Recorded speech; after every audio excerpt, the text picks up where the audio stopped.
हाँ भैया, आज मैं फिर आपके लिए एक और एसएससी जीडी का प्रैक्टिस सेट लेकर आया हूँ। 3 या 4 पहले से ही अपलोड हो चुके हैं, उम्मीद है आपने सारे देखे होंगे। आज एक और शुरू करते हैं। स्क्रीन पर सवाल देखिएगा, इससे करिएगा। जो सवाल आपकी स्क्रीन पर आए सबसे पहले आप उसे सॉल्व कीजिएगा, उसके बाद फिर मेरा सॉल्यूशन देखिएगा। अगर वो दोनों मैच हो रहे हैं तो तुरंत अगले सवाल पर चले जाइएगा। अगर आपको ऐसा लगता है कि जिस तरीके से आपने किया उसमें थोड़ा टाइम ज़्यादा जा रहा है तो फिर आप मेरा सॉल्यूशन मैच कर सकते हैं और उसे ऑक्यूपाई कर सकते हैं। ठीक है, खुद से करिएगा। और आपका कितना स्कोर आता है 20 आउट ऑफ 20 में से, तो फिर मुझे बताना कि कितना आ रहा है, कमेंट बॉक्स में बता देना। कह रहा है कि वस्तु के मूल्य में 8% की वृद्धि की जाती है, बाद में नए मूल्य में 8% की कमी कर दी जाती है और अब नवीनतम मूल्य 1 रुपये हो जाता है। देखो 8% की वृद्धि हो रही है, बहुत रिपीटेड सवाल है, आपने पहले देखा होगा, कई बार आ चुका है। फिलहाल 2023 में 2 एग्जाम्स में आया था। 8% की वृद्धि करी और 8% की कमी करी। देखो ये सवाल 8% के हिसाब से पी के हिसाब से भी आ चुका है और एक बार एक्स के हिसाब से भी आ चुका है। x% की वृद्धि और x% की कमी, और फाइनल में वो वहाँ पर 1 रुपया ही देता है। तो अगर p हो, r हो, x हो, सब एक ही बात है। ठीक है, मैं आपसे कह रहा हूँ कि 100 मान लीजिएगा। पहले कह रहा है कि 8% की वृद्धि कर दी तो 100 प्लस के r/100 कर सकते हैं। फिर कह रहा है कि 8% की कमी कर दी तो 100 माइनस के r/100 कर सकते हैं। बोलते नहीं हो, ऐसा करने पर ये वैल्यू 1 हो गई। यही तो कह रहा है। कह रहा है आरंभिक वैल्यू कितनी है। आरंभिक का मतलब ये वाली वैल्यू कितनी है। आरंभ में तो 100 ही माना था, 100 यहाँ रखो, बाकी सब उधर भेज दो। 100 बराबर, देखो 100 और 100 कितने हो गए, ऊपर जाएंगे 10,000 बटे, तो ये लिख रहा है a प्लस बी और लिख रहा है a minus B. A plus B, A minus B क्या होता है, a square minus B square. तो a स्क्वायर करेंगे तो 1 2 3 4 माइनस के r स्क्वायर, और यही तुम्हारा आंसर है। ऑप्शन नंबर बैठेगा ये 10,000/10,000 minus r square, third option. ठीक है, यही हमने किया था। जिस बार p आया था तो वहाँ p डाल देना, x आया था यहाँ x डाल देना। नेक्स्ट क्वेश्चन, दूसरा सवाल करेंगे भैया, खुद से ट्राई कीजिएगा। जनसंख्या पर आधारित बहुत ही अच्छा सवाल है। हो सकता है वह इस सवाल को गलत कर दें, क्योंकि सवाल अगर ध्यान से नहीं पढ़ा तो सवाल ध्यान से जरूर पढ़ना। एक वर्ष की शुरुआत में कस्बे की जनसंख्या 85,000 थी। 85 थी तो 8 लाख है, 8 लाख है, 8,50,000 थी। तो पहले वर्ष में 12 प्रति 1000 की दर से वृद्धि हुई। यही यहाँ पर सवाल अटकेगा बस। तो भैया जी कस्बे की संख्या थी इतनी, ये कह रहा है कि 12 प्रति 1000, 12% नहीं दिया है, 12 प्रति 1000 दिया हुआ है। और दूसरे वर्ष में मतलब अगले वर्ष में 1% की कमी हुई, यहाँ वृद्धि हो गई और यहाँ कमी हो गई। और 2 वर्ष के अंत में जनसंख्या बतानी है।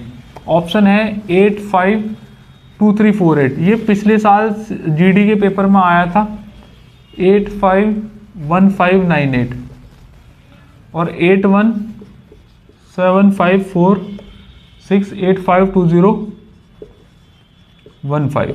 ठीक है, ये पिछले साल इस जीडी का पेपर का सवाल है। 12 प्रति 1000 का है, परसेंटेज में नहीं दी हुई है वैल्यू। तो 12 प्रति 1000 से मतलब ये है कि प्रत्येक 1000 आदमी पर 12 आदमियों की वृद्धि हो रही है। बात मानते हो? अगर मैं यहाँ से 1 0 हटा दूँ परसेंटेज बनाने के लिए, तो यहाँ पर 1.2 लग जाएगा। वहाँ से 1 0 हटाई, इधर दे दी, तो इसका मतलब 100 आदमियों पर 1.2% की वृद्धि हो रही है। तो मैं कह सकता हूँ कि ओवरऑल जो है 1.2% की वृद्धि लिखी हुई है। ये उस लाइन का मतलब ये था, मैंने 100 बना लिया। तो भैया जी 85,000 1 2 3 4, पहला हुआ 1.2% की वृद्धि, तो मैं लिख सकता हूँ 101.2/100। फिर लिख सकता हूँ 1% की कमी, तो 99/100 ये लिख सकते हैं। आपको मल्टीप्लाई करने की कोई ज़रूरत नहीं है। देखो यहाँ 99 आ रहा है, मतलब आंसर 9 का मल्टीपल होगा। 9 का मल्टीपल चेक करो, कुछ है 5 4 9 खत्म, 8 2 10 3 13, 13 8 3 11, ये 9 का मल्टीपल नहीं है। 9 खत्म, 8 और 1 9 खत्म, 5 5 10 और 8 18, ये 9 का मल्टीपल है। 5 4 9 खत्म, 7 और 8 15, 15 6 21 2 22, ये भी 9 का मल्टीपल नहीं है। 5 6 7 और 1 8, 8 दूनी 16, 16 और 5 21। ये भी 9 का मल्टीपल नहीं, एक ही ऑप्शन है 9 का मल्टीपल, वही आंसर है। 9 के 2 ऑप्शन मिलते तो फिर 17 पंजे 85, 17 से चेक करता, ये भी मिल जाते तो फिर मल्टीप्लाई करते, बट ऐसे जरूरत पड़ती नहीं है खास। नेक्स्ट सवाल, सवाल नंबर करेंगे तीसरा। सवाल नंबर करेंगे तीसरा। अच्छा सवाल है, रेस आजकल ट्रेंडिंग में है, एसएससी के बहुत सारे पेपरों में रेस पूछी जा रही है। 500 मीटर की दौड़ में पी 2 किलोमीटर प्रति घंटा से दौड़ता है। दौड़ चल रही है 500 मीटर की, पी की स्पीड दे रखी है 2 किलोमीटर प्रति घंटा। पी क्यू को 20 मीटर की शुरुआत देता है। जो पी है वो क्यू को कहता है कि भैया तू जो है 20 मीटर आगे से दौड़, मैं तेरे 20 मीटर पीछे से दौड़ूंगा, शुरुआत देने का मतलब ये है। और फिर भी उसे 6 से 60 सेकंड से हरा देता है। ये इसको हरा रहा है 60 सेकंड से, ये पी जीत रहा है, मतलब रेस 60 सेकंड से ओवर कर रहा है। क्यू की गति बतानी है, 1.5, 1.6, 1.8 और 1.9, और ये किलोमीटर प्रति घंटा में है। क्लियर होगी बात? बड़ा अच्छा सवाल है, रेस आजकल ट्रेंडिंग में है। देखो भैया, दो बात हो रही है। एक ये कि P 20 मीटर की शुरुआत दे रहा है Q को, इसका मतलब ये है कि जो Q है वो 20 मीटर कम दौड़ेगा, मतलब 480 मीटर ही दौड़ेगा। एक बात हो गई। दूसरी बात इसने कह दिया कि 60 सेकंड से उसने हरा दिया है। एक बात देखो, P तो 500 मीटर ही दौड़ रहा है ना, और इसकी स्पीड है P की 2।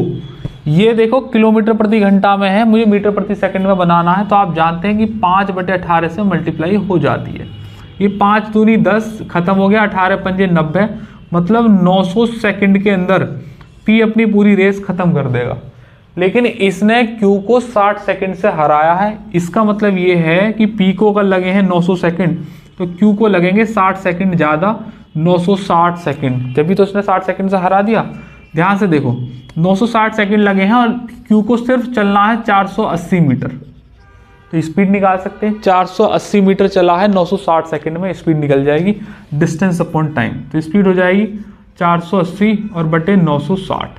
ठीक है, देखो ये जो आंसर आएगा ना वो मीटर प्रति सेकंड में आएगा, और हमें चाहिए किलोमीटर प्रति घंटा में। तो आंसर इस बार मल्टीप्लाई हो जाएगी 18/5 में, ये किलोमीटर प्रति घंटा बन गया। मीटर प्रति में मल्टीप्लाई करने के लिए 5/18, किलोमीटर प्रति घंटा में बदलने के लिए 18/5 की मल्टीप्लाई करते हैं। आप जानते हैं 0 से 0 खत्म, 18 48 दूनी 96, 5 दूनी 10 बन गया, ऊपर 18 है, तो 1.8 किलोमीटर प्रति घंटा इज योर आंसर। ठीक है भैया, नेक्स्ट सवाल। सवाल नंबर आएगा 4। कह रहा है कि एक फ्रॉक का अंकित मूल्य 4500 रुपये है, मतलब MP दे रखा है आपको 4500 रुपये।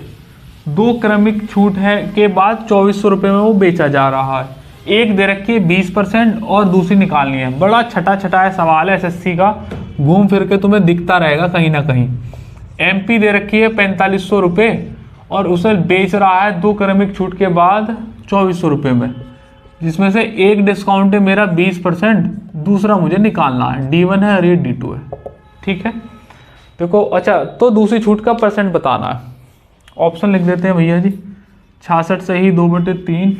इसका बहुत ही सुंदर अप्रोच है, आप उसी अप्रोच से यूज़ करिएगा, वरना हमेशा ये सवाल कैलकुलेटिव लगेगा। 4500 है सही, पहली डिस्काउंट है 20% की, तो मतलब 80/100 में गया होगा। दूसरी का हमें पता नहीं है तो मैं लिख भी नहीं रहा, और डायरेक्ट रेशियो ले दीजिएगा 2400 के साथ। एक और होगा डिस्काउंट, फिर जो हमारा आएगा वो सेलिंग प्राइस आ जाएगा। जो दूसरा निकालना उसे आप लिखिएगा मत, रेशियो ले दीजिएगा, क्योंकि आंसर अगर परसेंटेज में देना है तो रियल वैल्यू की कोई ज़रूरत नहीं होती है। 0 से 2 0 खत्म हो जाएंगी, 20 चौक 80 और 20 पंजे 100, 5 से गया ये 9 बार।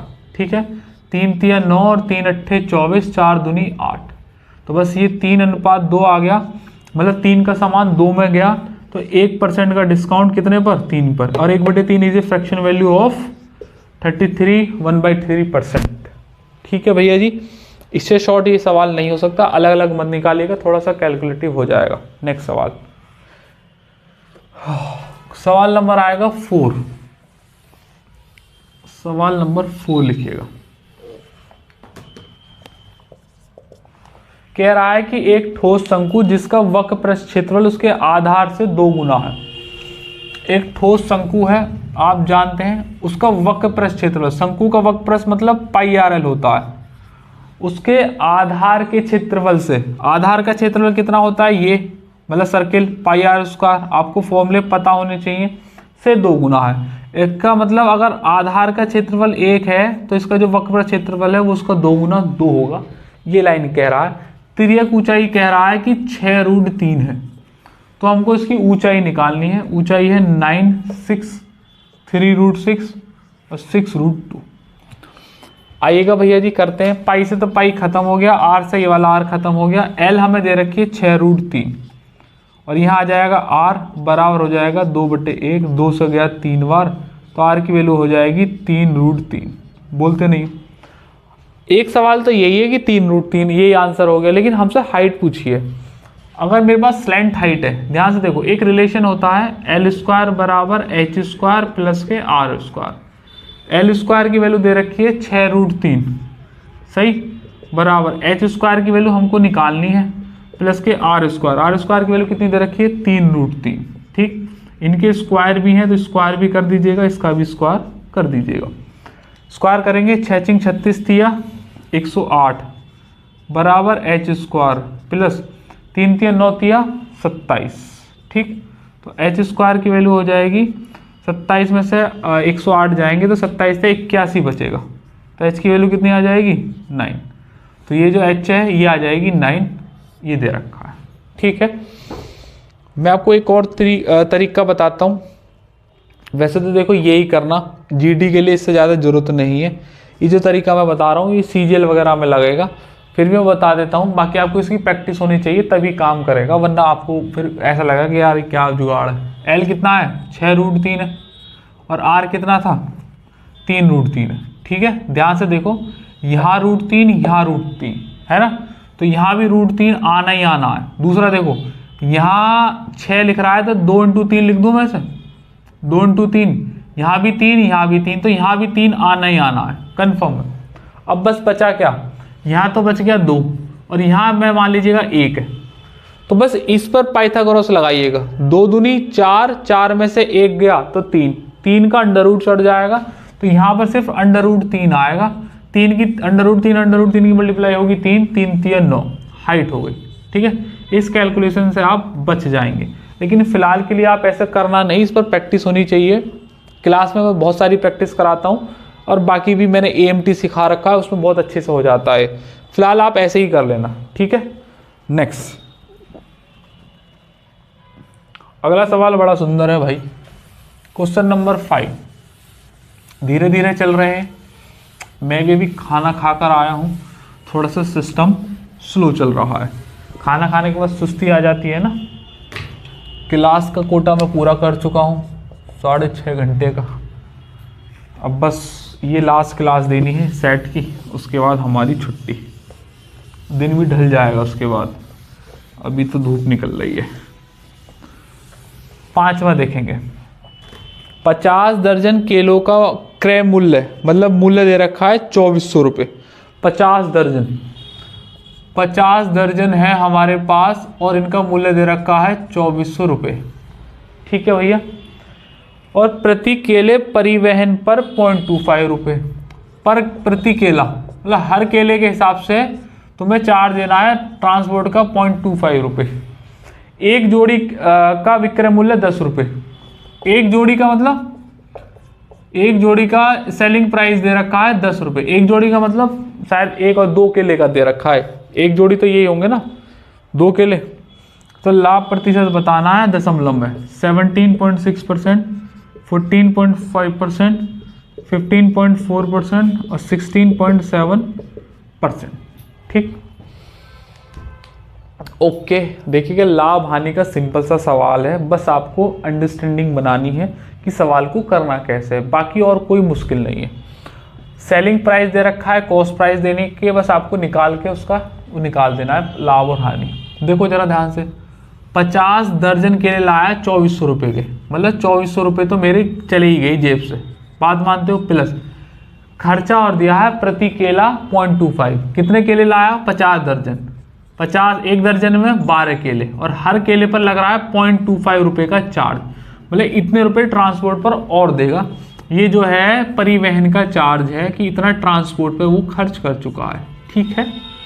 पॉइंट हटा के 2 जीरो नीचे ले लीजिएगा, 25 चौके 100, 4 से गया 3 बार, 5 दिया 15, 150 रुपये और लग गए। तो कुल मिलाकर भैया जी 2550 रुपये के बैठे मुझे 50 दर्जन के लिए, ये मेरी कॉस्ट प्राइस आ गई, इतने के मुझे बैठे। अब मुझे लाभ चाहिए, तो लाभ के लिए मैं क्या करता हूँ, 10 रुपये जोड़ी बेचता हूँ। तो 10 रुपये जोड़ी मतलब एक जो जोड़ी है वो 2 केले से मिलकर बनी होती है, एक जो जोड़ी है वो 2 केले की से मिलकर बनी होती है। तो 10 रुपये के 2 केले बेच रहा हूँ, और मैं कितने केले लाया था 50 दर्जन। लेकिन बात यह है कि मैंने जोड़ी बना दी है, तो यहाँ दर्जन की भी जोड़ी बन जाएगी और 50 के बजाय यहाँ 25 आ जाएगा। क्लियर हो गई बात? थोड़ा सा आपको अजीब सा लग रहा होगा, दोबारा समझाता हूँ। 50 दर्जन केले हैं मेरे पास, 50 दर्जन केले हैं, मतलब 50 × 12 करूँगा तो 600 केले हो गए, है कि नहीं। और मैंने इनके जोड़ी बना दी है, जोड़ी का मतलब है कि 2 केले एक बना दिए, तो 600 केले 300 में बदल जाएंगे, और हर एक का मैं 10-10 रुपये चार्ज करूँगा, तो मेरे को 3000 रुपये मिलने चाहिए, सही है। और ये भी 25 दूनी 50, अच्छा यहाँ 3000 आ रहा है क्या?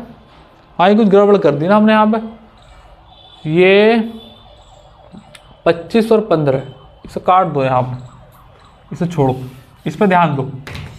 मेरे पास 50 दर्जन थे, और मैंने एक दर्जन होता है 12 केले के, तो कुल मिलाकर 600 केले थे। मैंने जोड़ी बना दी, एक जोड़ी 2 केले, तो 600 जो है केले 300 जोड़ियों में बदल जाएंगे, हर एक में 2-2 केले हैं तो 600 ही।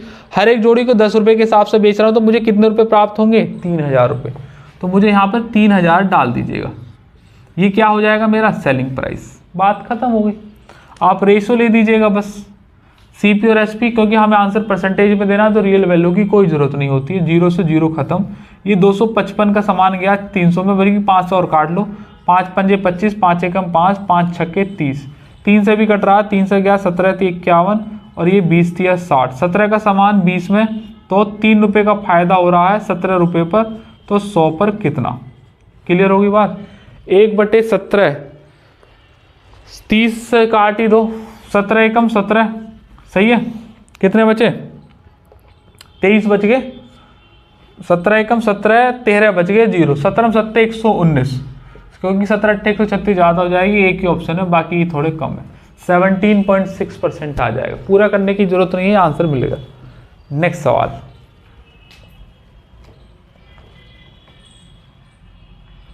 अगला सवाल करेंगे भैया, बहुत ही इंपॉर्टेंट सवाल है, बहुत ही इंपॉर्टेंट सवाल है, और ये ट्रेंडिंग में है आजकल सवाल। मान लीजिएगा ये सवाल तुम्हारे पेपर में आ गया, 100% आ गया, कर दो इस सवाल को।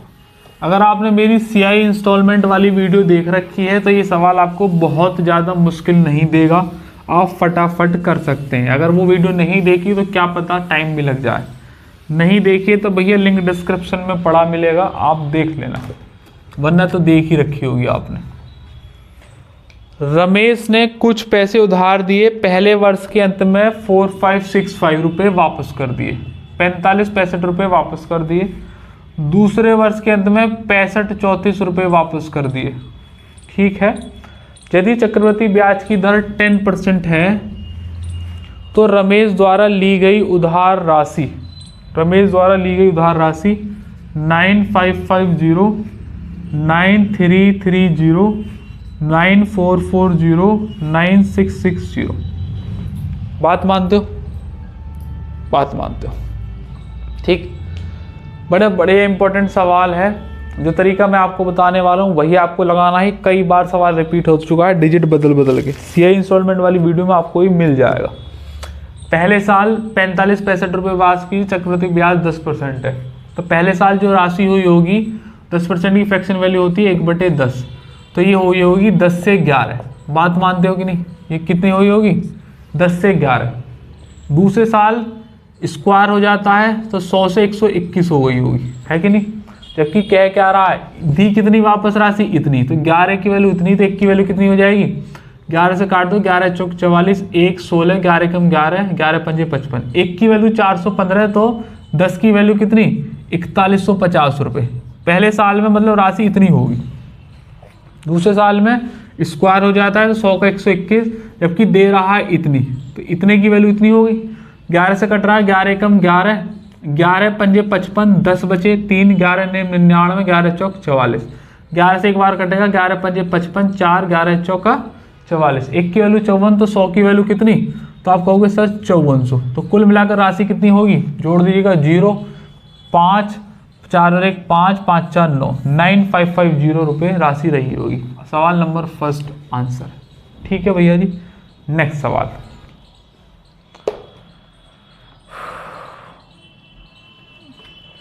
नेक्स्ट क्वेश्चन नंबर करेंगे 7, फटाफट कर दीजिएगा, क्वेश्चन नंबर 7 कर दीजिएगा भैया जी।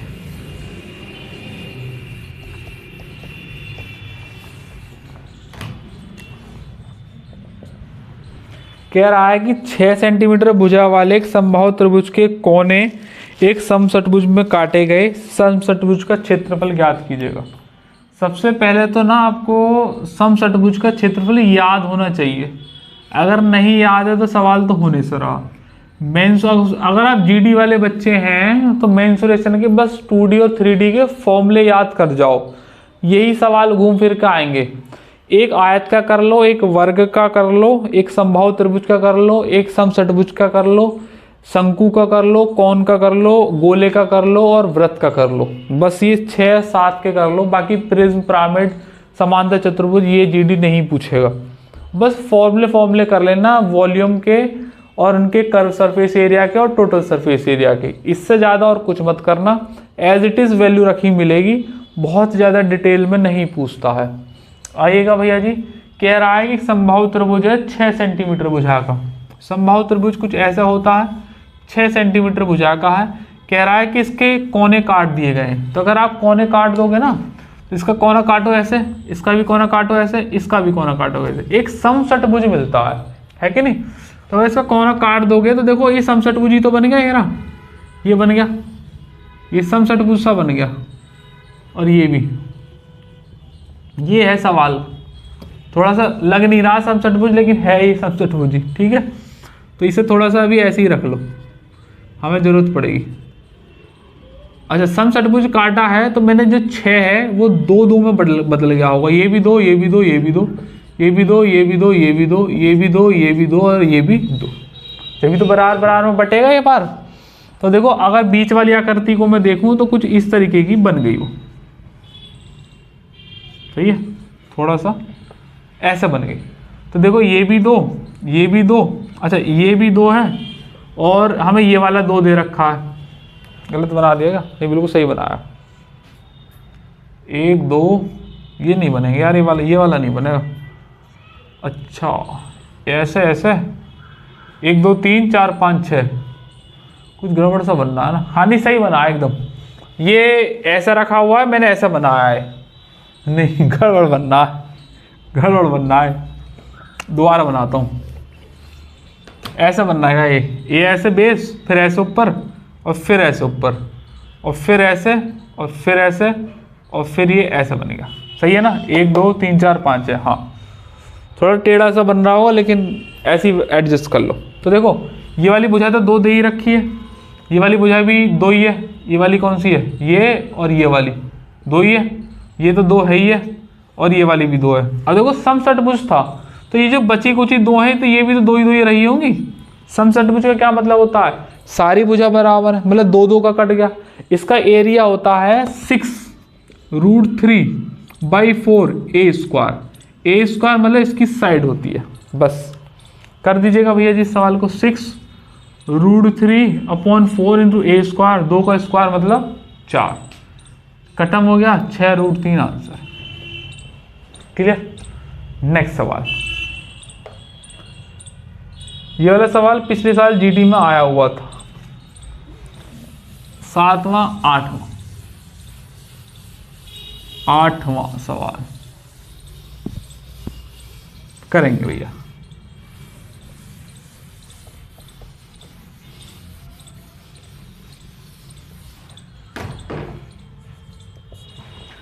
यदि कोई धनराशि 10 वर्ष में स्वयं की 2 गुनी हो जाती है तो कितने वर्ष में वो 4 गुनी हो जाएगी? भैया 2 गुनी हो रही है 10 सालों में, तो कितने में 4 गुनी हो जाएगी? 15 और ये 5।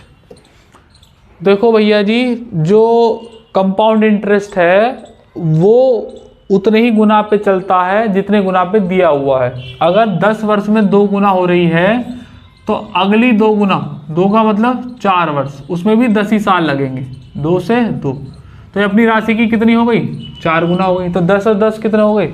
20 आपका आंसर है। क्लियर? 1 से 2 10 साल लगे, फिर 2 से 4 मतलब 2 का 2 गुना होने में फिर 10 साल और लगेंगे, तो 10 और 10 20 हो जाएंगे। 4 का 2 गुना कितने हो जाएंगे? 8 में, तो फिर 10 साल और लगेंगे। ऐसे चलेगा रास्ता। नेक्स्ट सवाल टाइप है पूरा का पूरा है, आपने जहां से भी मैथ्स पूरी पढ़ी है उन्होंने सर ने आपको कराया होगा। 9वां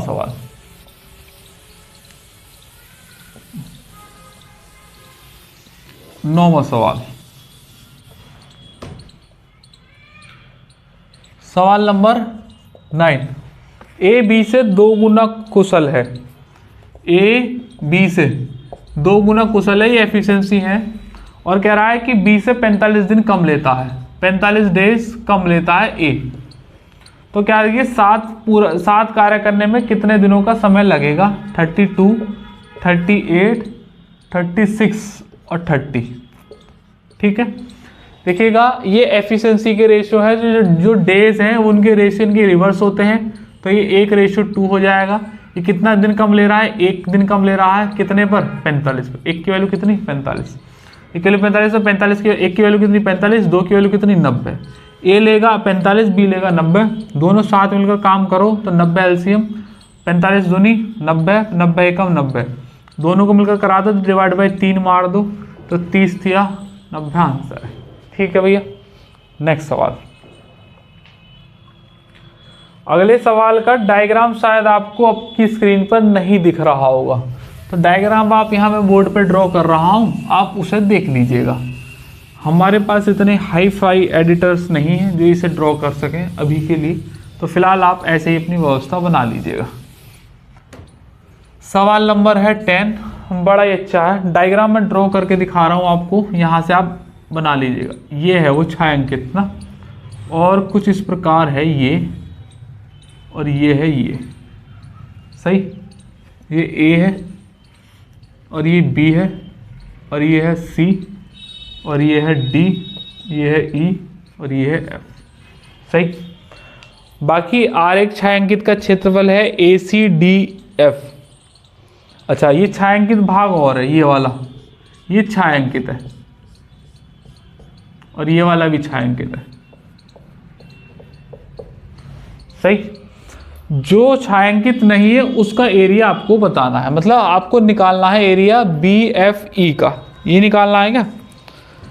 आर एक के छायांकित क्षेत्र का क्षेत्रफल, नहीं ये नहीं निकालना भाई, जो छायांकित है मतलब जो शेडो वाला पोर्शन है वही आपको निकालना उसका एरिया। तो भैया जी जहाँ ए सी डी एफ एक आयत है, ए सी डी एफ एक आयत है जो बोला हुआ है, कह रहा है कि ए सी बराबर 90, ए सी बराबर ये हो जाएगा 90, और ए एफ बराबर सी डी, ए एफ बराबर C D which is 20 centimetre, और ई डी बराबर 10, ई डी बराबर 10 हो गया। बस ऑप्शनल लिख दूँ 1000, 1400, 1200 और 1100। देखो भैया तरीके जो बहुत सारे हो सकते हैं, मैं आपको एक बात बताता हूँ, हमें शेडो वाला पोर्शन निकालना है। टोटल में से सिर्फ ये ट्रायंगल घटा दीजिएगा तो शेडो वाला पोर्शन बच जाएगा, इसी का एरिया निकालना है कि नहीं। तो मैं आपको बात बताता हूँ, रेक्टेंगल मतलब आयत का एरिया होता है लंबाई गुणा चौड़ाई, लंबाई है 90 और चौड़ाई है 20, इसमें से मुझे ये वाला पोर्शन घटा दूंगा तो ये सारा शेडो बचेगा। माइनस त्रिभुज का क्षेत्रफल होता है 1/2 आधार गुणा ऊंचाई, तो देखो आधार तो इसका ये है और ऊंचाई हमारे पास ये है कि नहीं। तो ऊंचाई तो देखो जो 20 ये है, वो ये है और वही ये होगी, सारी 20-20 होगी। तो ऊंचाई तो पता चल गई कि ये तो 20 है। अब आधार और निकालना है। आधार कैसे निकलेगा, ये वाला।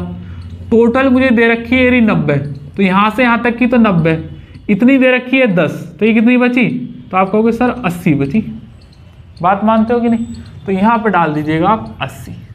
2 से गया ये 10 बार, 9 दूनी होते हैं 1800 माइनस के 800, 18 में से 800 जाएंगे, 1000 आपका आंसर है। ठीक है भैया, बड़ा अच्छा सवाल है। नेक्स्ट क्वेश्चन,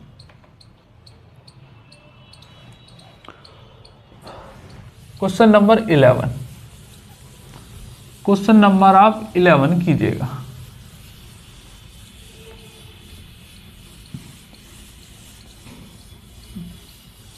कोई भी सवाल अगर आपको समझ में नहीं आता है, कमेंट बॉक्स में बता देना कि सर उस सवाल को दोबारा से बता दो, या पर्टिकुलर कोई टॉपिक के ऊपर वीडियो चाहिए तो आप मुझे बता देना, उस पर भी हम आपको करा देंगे।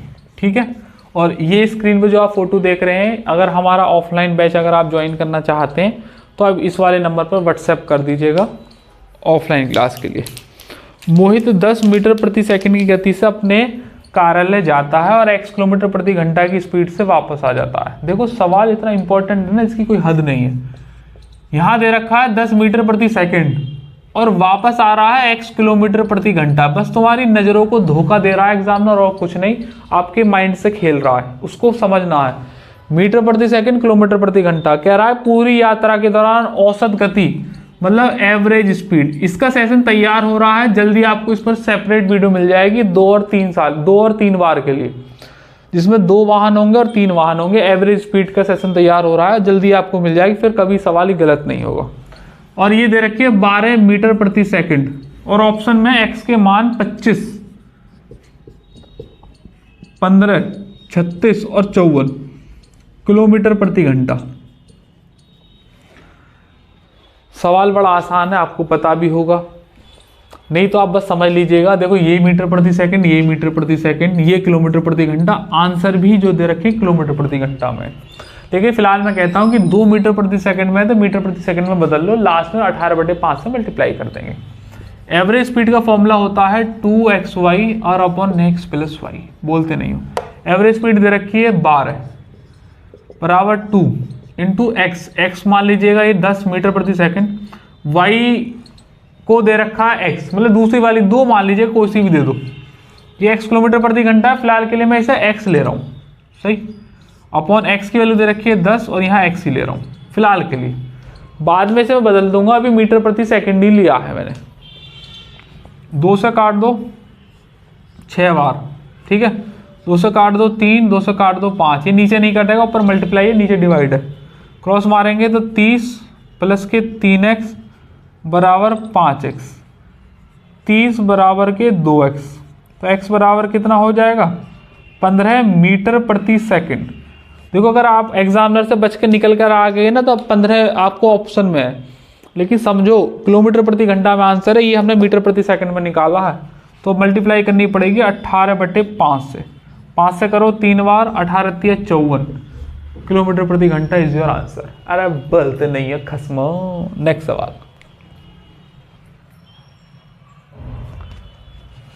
11 और ये 12। ये सवाल पिछले 1 हफ्ते में मेरे सामने कई बार आ गया, तो मैंने ये सवाल आपको मॉक में रख लिया है प्रैक्टिस सेट के लिए। ये सवाल मेरे सामने कई बार आ चुका है और हर एक मॉक में मैं ऐसा एक सवाल इंक्लूड कर रहा हूँ जो बेसिक अंडरस्टैंडिंग पर आधारित होते हैं, जिनका कोई टॉपिक से लेना देना नहीं, बस आपकी समझ होनी चाहिए। एक्स भूतल से एक लिफ्ट पर चढ़ता है और यह लिफ्ट 30 मंजिल प्रति मिनट जाती है। भूतल से मतलब यहाँ से चलेगा और 30 मंजिल प्रति मिनट जा रही है, ठीक है। दूसरा कह रहा है वाई उसी समय 50वीं मंजिल पर दूसरी लिफ्ट पर चढ़ता है और यह 45 मंजिल, यह 50वीं मंजिल यहाँ पर है 50th और ये नीचे की तरफ आ रही है और इसकी जो स्पीड है वो है 45 मंजिल प्रति मिनट, 45 मंजिल प्रति मिनट। कह रहा है कि उनके रास्ते किस मंजिल पर काटेंगे, मतलब कब ऐसा समय आएगा तब ये ऐसे पैरेलल हो जाएंगी, काटेंगे मतलब पैरेलल हो जाएगी, टकराएंगी तो नहीं। लिफ्ट बिना किसी मंजिल पर रुके चल रही है, चलती जा रही है सीधा, कंडीशन दे दी है कि वो रुक नहीं रही है, कौन सी पर काटेंगे। ठीक है, एक तरीके से समझ लीजिएगा रिलेटिव स्पीड का सवाल है। ये 30 मंजिल प्रति मिनट है, मतलब स्पीड है, ये 45 मंजिल प्रति मिनट है, ये मतलब ये भी स्पीड है। ध्यान से देखो, 1 मिनट में ये वाली जो वो है, ये 1 मिनट में 30 चलेगी, है ना, ये 1 मिनट में 45 चलेगी। ठीक है, अरे बोलते नहीं हो। तो देखो 1 मिनट में ये 30 चलेगी, 1 मिनट में 45 चलेगी, तो दोनों में जो डिफरेंस है वो 15 मंजिल का आएगा 1 मिनट के बाद, क्योंकि वो 15 ज़्यादा चल चुकी होगी। ठीक, एक बात हो गई। लेकिन बात ये है कि ऑलरेडी 50वीं मंजिल से चली है, तो हमने 45 से स्पीड लगाई है, तो 5 मंजिल यहाँ ऑलरेडी ये चल चुकी होगी, 5 मंजिल और चल चुकी होगी, तो 15 + 5 और कर देंगे तो 20वीं मंजिल पर उनका टकराव होगा। बात मानते हो तो बोलो हाँ। एक बार और बताता हूँ, ये जो 30 मंजिल प्रति मिनट है, 1 मिनट में 30 मंजिल चल रही है, वो 45 मंजिल प्रति मिनट है, मतलब 1 मिनट में 45 चल रही है, तो 1 मिनट में सीधा सीधा डिफरेंस है 15 मंजिल होगा। एक बात हो गई। दूसरा, वो 45 मंजिल से लिए, लेकिन क्वेश्चन में बोला हुआ है कि 50वीं मंजिल पर थी वो, तो 5 मंजिल तो पहले से ही एक्स्ट्रा कवर कर चुकी है, तो 15 + 5 20 मंजिल हो गई। ठीक है भैया, नेक्स्ट सवाल। नहीं समझ में आया तो पीछे रिवाइंड करो, दोबारा देख लो। 13वां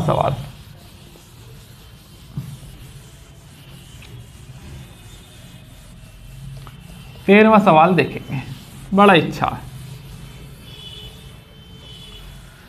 एक कॉलेज के 20 विद्यार्थी एक होटल में गए, उनमें से 19 में से प्रत्येक ने भोजन पर 175 रुपये खर्च किए और 20वें विद्यार्थी ने सभी 20 के औसत से 19 रुपये अधिक खर्च किए। अगर ये सवाल अभी आपको नहीं समझ में आया ना, इस पर बहुत जल्दी एक सेशन होने वाला है, शायद अगले वीक में ही अपलोड हो जाएगा। अगर ये नहीं आएगा तो एवरेज से अधिक खर्च, इस टॉपिक से नाम से इसकी वीडियो होगी, आपको मिल जाएगी। अभी बन रहा है ये सेशन, शायद नेक्स्ट वीक आपको मिल जाएगा, अगर आप अभी आपको समझ में नहीं आया तो। ठीक है, अभी फिलहाल मैं बेसिक से बता देता हूँ, बाकी उसमें बेसिक शॉर्ट ट्रिक और दुनिया जहाँ में जितने भी सवाल आए उस पर भी करा रखी है प्रैक्टिस। उसका एक सवाल मैंने ले लिया है इसमें। एक कॉलेज के 20 विद्यार्थी एक हॉस्टल में गए और 19 ने प्रत्येक पर 175 रुपये खर्च किए। 20 थे, 19 ने 175 रुपये खर्च किए। ठीक है, और 20वें ने 20 के औसत से 19 रुपये खर्च किए।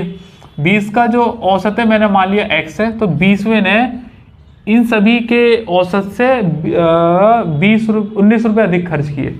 औसत कितना x, इससे 19 रुपये अधिक खर्च करे उस 20वें ने। ये 19 का डेटा, ये उस 20वें बच्चे का डेटा। ठीक है, 19 और 1 कितने हो गए, 20 आदमी, टोटल खर्च कितने हुए, x रुपये। तो ये क्वेश्चन बन गई। बात मानते हो तो समझ में आनी चाहिए इक्वेशन कैसे बनी है। 19 आदमियों ने 175 रुपये खर्च करे, इतना खर्चा हो गया।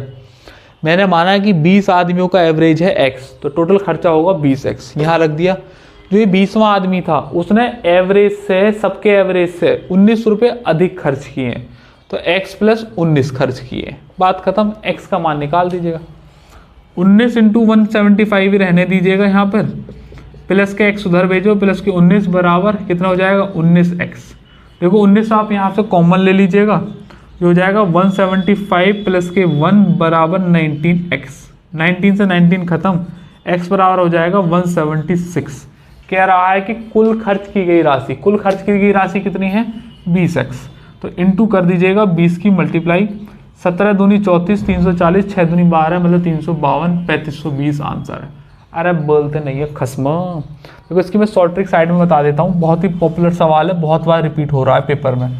इसकी अगली वीडियो आ जाएगी इसकी नेक्स्ट वीक में। देखो ये जो 19 रुपये अधिक खर्च कर रहा है ना, ये 19 रुपये सबके एवरेज से खर्च कर रहा है ना, ये बचे कुछ 19 आदमियों में बांट दो, बचे कुछ 19 आदमियों में बांट दो। तो इस पहले वो 175 रुपये खर्च कर रहे थे, 19/19 1 हो गया, तो अब वो 176 रुपये खर्च करेंगे। As simple as that. 20 वो आदमी थे, तो 176 दूनी 3520 आंसर है। सिर्फ इतना आपको करना है। उस वीडियो में मैं आपको बहुत सारे सवाल ऐसे करा दूंगा, फिर आपको बस इतने ही लिखने की जरूरत पड़ेगी। अभी नहीं समझ में आया तो कोई आफत वाली बात नहीं, मैंने आपको बेसिक से करा दिया है। अगला सवाल, सवाल नंबर 14, सवाल नंबर 14 करेंगे भैया जी।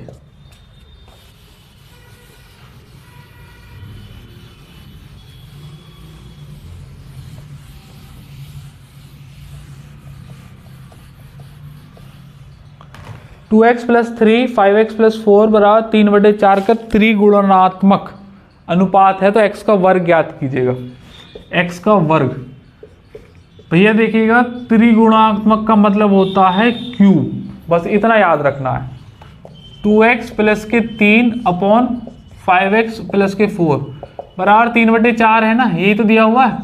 तो आपको 3/4 नहीं यूज करना है। त्रिगुणात्मक का मतलब होता है इन दोनों का क्यूब, ये जो गिवन वैल्यूज है। तो आपको 3/4 ना लेकर 3 3 होती है 27 और 4 चौक 16 चौका 64, ये आपको यूज करना है। बस x का मान निकाल के जो वैल्यू आएगी उसका स्क्वायर कर देना है, वही तुम्हारा आंसर है। ये इसलिए लिया है सवाल। सॉल्व करने का तरीका है क्रॉस मल्टीप्लाई कर दीजिएगा। बाकी मैंने रेशियो पे शॉर्ट भी बता रखा है, आपने वीडियो देख रखी होगी। 64 की 2 में करो 128, 5 की 27 में करो 135, 128 में से 35 गए तो 7x। साइन अगर सेम है तो घटाना है, डिफरेंट है तो जोड़ देना है। बराबर 64 तिया होते हैं 192 माइनस के 27 दूनी 54 दूनी 108, सही 3 6 18, तो 7x बराबर हो जाएगा 108 जाएंगे तो 84 बचेगा। x वैल्यू हो जाएगी 12, x की वैल्यू 12 तो इसका वर्ग पूछा है, तो 12 का स्क्वायर होता है 144 आंसर है। ठीक है मेरे बच्चों, नेक्स्ट सवाल क्वेश्चन नंबर 15।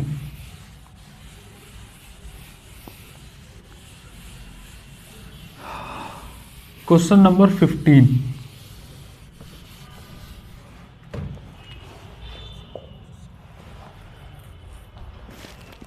आरेख छायांकित का क्षेत्रफल, आरेख कहाँ बे, आरेख छायांकित का क्षेत्रफल, इसका तो डायग्राम मेरे पास भी नहीं है तो मैं कहाँ से करा दूँ। आरेख छायांकित का क्षेत्रफल ज्ञात कीजिएगा।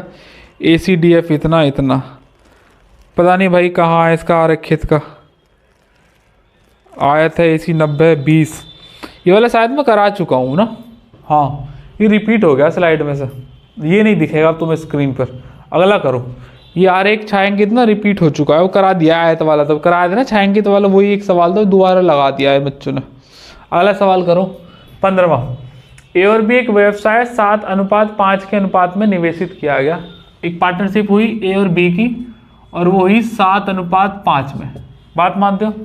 कुल लाभ का 15% दान में दे दिया गया, 15% डोनेट कर दिया और A के हिस्से में आया, A को मिला 5950 रुपये, A को मिला 5950 रुपये। तो कुल लाभ बताइएगा कितना है। मैं कह रहा हूँ इतना इंपॉर्टेंट सवाल है ना ये, पार्टनरशिप का बड़ा छोटा सा सवाल, लेकिन एक तरीके का मानिएगा कि बहुत ही तगड़ा सवाल है, बहुत ही तगड़ा सवाल है।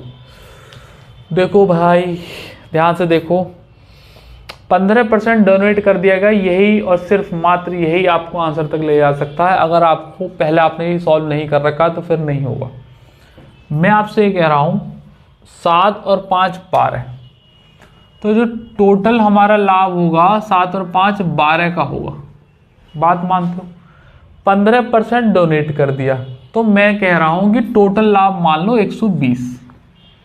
15% अगर डोनेट कर दिया तो हमारे पास बचा कितना, 85%। अरे बोलते नहीं है खस्मा, ठीक है।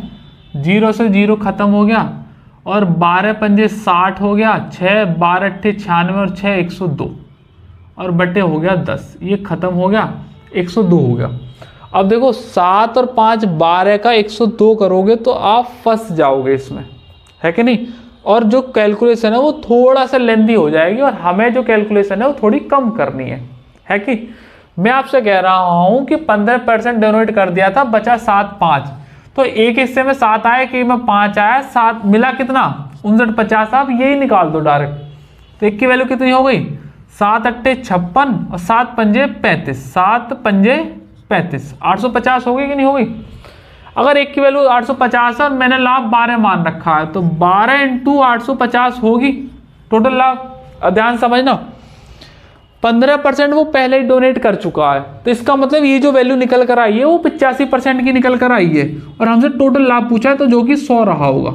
यही इस सवाल की इंपॉर्टेंस है, इसलिए इस सेट में लिया गया है। मैंने 7 और 5 12 माना, अगर 12 टोटल लाभ लेता, 15% डोनेट कर देता तो 85% बढ़ता, 102/1 आता, तो सवाल थोड़ा सा फंस जाता कैलकुलेटिव। मैं कह रहा हूँ 7 और 5 को ही मान लो लाभ, 7 मिले 5950, 1 की वैल्यू 850, तो 12 की वैल्यू होगी 12 × 850। ये जो वैल्यू है वो 85% की है, क्योंकि 15% वो पहले डोनेट कर दिया था, तो 100 की इतनी, खत्म हो गया। 12 के आगे 3 0 चिपका दो, आंसर है। अरे बोलते नहीं है खस्मो। नेक्स्ट सवाल, क्वेश्चन नंबर 16। Question number 16। आज मुझे ऐसा लग रहा है खाना ज़्यादा खा लिया, बिल्कुल भी लोड पड़ रहा है देने में क्लास। जनरली मेरे साथ ऐसा होता नहीं है, लोड पड़ रहा है, ऊपर से ठंड बहुत ज़्यादा पड़ रही है। हमारे पास जो रूम है वो थोड़ा सा ठंड वाला ज़्यादा है, इस समय बहुत ज़्यादा ठंड लग रही है मुझे, और दिन ऑलमोस्ट छुपने वाला है। खैर अभी तो टाइम है छुपने में, 1 घंटे बाद छुपेगा शायद। 16वां सवाल, ए और बी के पास कुछ टॉफ़ियाँ हैं, ए बी को एक टॉफ़ी देता है, उनके पास बराबर बराबर हो जाती है। भैया टॉफ़ी वाला सवाल आजकल ट्रेंडिंग में है। मैंने अब तक ना 3 या 4 करा दिए हैं सेट। मैं आपको बता रहा हूँ, मैं 3 या 4 सेट करा रहा हूँ। 100 तो नहीं करा पाऊंगा, ना 50 करा पाने, मैं 10 कराऊंगा, लेकिन A1 क्वालिटी के कराऊंगा। उनमें से बहुत सारे सवाल तुम्हें एज इट इज रखे मिलेंगे वहाँ पर, है कि नहीं? तो इसलिए ध्यान में रखना इन चीज़ों को। छठे छठाए सवाल है SSC के, जो बार बार रिपीट होते हैं, आपकी शिफ्ट में भी होंगे। और कुछ भी कवाड़ा नहीं करा रहा हूँ उठा के, क्योंकि कुछ तो रोज ही कराते हैं, कुछ 2 दिन में 3 दिन में, तो भर रहे हैं बस सवालों को, पट करा रहे हैं। बट ऐसा नहीं है, आप खुद से प्रैक्टिस करो, ज़्यादा अच्छा है। यहाँ पर सिर्फ अप्रोच सीखो कि क्या अप्रोच सीख सकते हैं, that is most important thing. क्योंकि प्रैक्टिस आपको खुद नहीं करनी है, टीचर थोड़ी करा सकता है। रोज कराने का क्या मतलब है कि रोज ही करा रहे हो? अरे रोज की व्यवस्था होती तो रोज भी कराई देते, लेकिन फिलहाल के लिए आप यहाँ से अप्रोच सीखो। और ये जितने भी सवाल हैं, इनमें से तुम्हें बहुत सारे सवाल एज इट इज रिपीट मिलेंगे पेपर के अंदर, ध्यान में रखना। क्योंकि SSC के सारे रिपीटेड सवाल हैं, जो बार बार SSC पूछती है 2023 के और 24 के ट्रेंड को देखते हुए मैंने रखे हैं। ए और बी के पास कुछ ट्रॉफियाँ हैं, और साथ के साथ एक बात ध्यान में रखना, खुद से प्रैक्टिस जरूर लगाओ। जहाँ से भी आपने सब्सक्रिप्शन ले रखा हो, वहाँ का सेट जो रोज खुद से लगाओ, खुद से सॉल्व करोगे, वही इंपॉर्टेंट चीज़ है। यहाँ से सिर्फ अप्रोच और क्वेश्चन का टाइप देखो। ए और बी के पास कुछ ट्रॉफियां हैं, ए बी को एक ट्रॉफी देता है। ए बी को एक ट्रॉफी दे रहा है, तो उनके पास बराबर ट्रॉफियां हो जाती है। मैंने कहा ए के पास तो एक्स है और बी के पास वाई ट्रॉफियां हैं। ए बी को एक ट्रॉफी दे रहा है ना, तो ए की एक कम करो, बी को एक ज़्यादा कर दो, और ये बराबर ट्रॉफी हो गई। एक्स माइनस वाई बराबर हो जाएगा यहाँ से 2, सही। वाई इधर ले आओ और 2 उधर ले गए, क्लियर होगी बात। कह रहा है कि यदि बी ए को एक ट्रॉफी दे देता है, उल्टा कर दिया इस बार केस। इस बार कह रहा है कि बी ए को एक ट्रॉफी देता है, तो इस बार x + 1 हो जाएगा और यहाँ से y - 1 हो जाएगा, तो x - y की वैल्यू हो जाएगी -2, क्लियर। और नहीं ऐसा नहीं हुआ, बी ए को एक ट्रॉफी देता है, ए की ट्रॉफियाँ बी से 2 गुनी हो जाती है, ये कंडीशन दे रखी है। ए की ट्रॉफियाँ बी से 2 गुनी, तो बी में 2 की मल्टीप्लाई कर दो। और कह रहा है कि ए और बी के पास ट्रॉफियों की कुल संख्या बतानी है, मतलब x और y का मान निकालना है। तो x + 1 बराबर 2y - 2, तो x - 2y बराबर -3। बोलते नहीं, एक इक्वेशन ये रही, एक इक्वेशन ये रही, दोनों को सॉल्व कर दीजिएगा। x - y बराबर 2, माइनस प्लस माइनस, ये खत्म हो गई। ये कितना बचा? -y बराबर -5, तो आप बताइए खत्म हो गया। तो y बराबर कितना? y बराबर हो जाएगा 5। अगर y बराबर 5 है तो इस वाली इक्वेशन में रख दो या इस वाली में रख दो, एक ही बात है। x - 5 बराबर 2, तो x बराबर कितना हो जाएगा? 7, सही। दोनों के पास a और b में मिला के x की वैल्यू 7, y की वैल्यू 5, 7 और 5 12 आंसर है, सही। टोटल मिलाकर 12 है। देखो, एक तो ये मैंने बेसिक से सॉल्व करके दिखा दिया। दूसरा तरीका ये है कि आप ऑप्शन यूज़ करो। जैसे कि मान लीजिएगा पता चल गया है 12 आंसर है ना, ऑप्शन से यूज़ करना। ऐसा कोई फिगर ढूंढो कि एक की कम करूं और दूसरे की बढ़ा दूं तो बराबर होना चाहिए। जैसे कि मान लीजिएगा 6 6 हैं, तो इसकी एक कम करनी है तो इसकी 5 मान लो और इसकी 7 मान लो। सही है। अगर ये एक इसे देगा, दूसरे वाले को दे रहा है ना ये, अच्छा उल्टा आ गया ये, तो उल्टा कर दो क्योंकि इसकी कम हो जाएगी ना। पहले वाले केस में देना है, इसकी 7 मान लो ए की और बी की मान लो 5। अगर ए अपनी बी को 1 दे देगा टॉफी तो 6 बन जाएगी और वहाँ भी 6 बन जाएगी, सेटिस्फाइड हो जाएगा। दूसरे में अगर बी अपनी ए को देगा 1 तो इसकी कितनी हो जाएंगी 8, इसकी कितनी हो जाएगी 4, तो हो गया ना 2 गुना, वही बोला। तो दूसरा आप वहाँ ऑप्शन से कर सकते हैं। नेक्स्ट सवाल ले लो भाई। भैया 17वां सवाल, ऑलमोस्ट हम एंड पर आ गए। मैं आपको एक बात बता देता हूँ कि ये जो सवाल आपकी स्क्रीन पर है ये सीपीओ में आया है, सीजीएल में आया है, सीएचएसएल में आया है और अभी जीडी में भी आया, और ये सेम यही सवाल है। रट्टा मार कर रखो, 50 ग्राम इसका आंसर आता है। बाकी तो मैं सॉल्व कराऊंगा, ये रिपीट हो रहा है सवाल बार बार, इसलिए मैंने ले दिया है। 17वां सवाल है ना, 17th क्वेश्चन। एक व्यापारी क्रय मूल्य पर अपना माल बेचने का दावा करता है, क्रय मूल्य पर, लेकिन क्या कर रहा है वो गलत वजन का इस्तेमाल करके 5 सही 5/9% का लाभ प्राप्त करता है। तो 1 किलोग्राम के वजन में कितनी त्रुटि है? 45, 50, 55 और 60, 1 किलोग्राम के। ठीक, तो भैया जी वो कह रहा है मैं नुकसान में बेच रहा हूं, लेकिन वो गलत वजन का वाट इस्तेमाल कर रहा है, तो 1 किलोग्राम के स्थान पर कितना इस्तेमाल कर रहा है? परसेंटेज में ही आंसर छुपा होता है हमेशा ही। 19 पंजे 95 और एक ये 100/19, परसेंटेज को हटाओ 100, खत्म हो गया, 1/19 आ गया। मतलब 19 का सामान 20 में जा रहा है। लाभ का मतलब तो यही है। कह रहा है कि 1 किलोग्राम के स्थान पर कितना वजन यूज कर रहा है, मतलब अपनी तरफ से कितना दे रहा है।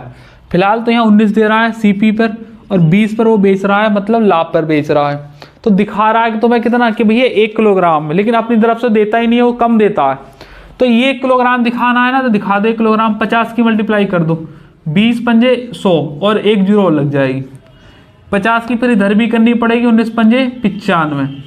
तो तुम्हें जो 1 किलोग्राम मतलब 1000 ग्राम दिखाएगा, एक्चुअल में उसकी जेब से 950 ग्राम ही निकल रहा होगा।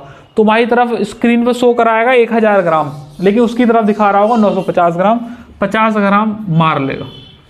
ठीक है, जल्दबाजी में बच्चा 55 ग्राम लगा देता, आंसर नहीं है। सॉल्यूशन ऐसे कीजिएगा। नेक्स्ट सवाल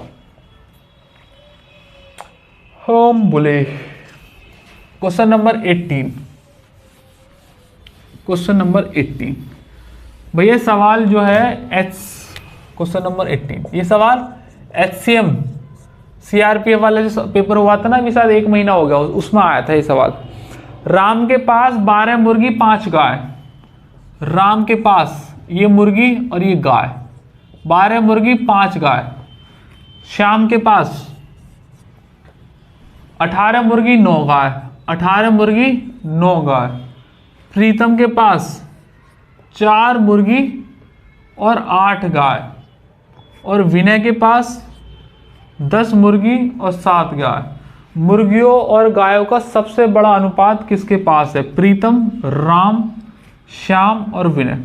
देखिएगा सवाल है ये, फ्रैक्शन में जो टाइप आते हैं ना बड़े और छोटे वाले की, कौन सी फ्रैक्शन बड़ी है कौन सी छोटी है, उन्हीं सवाल को अपडेट करके अब ऐसे पूछने लग गया, इसलिए ये सवाल मैंने इसमें लिया है।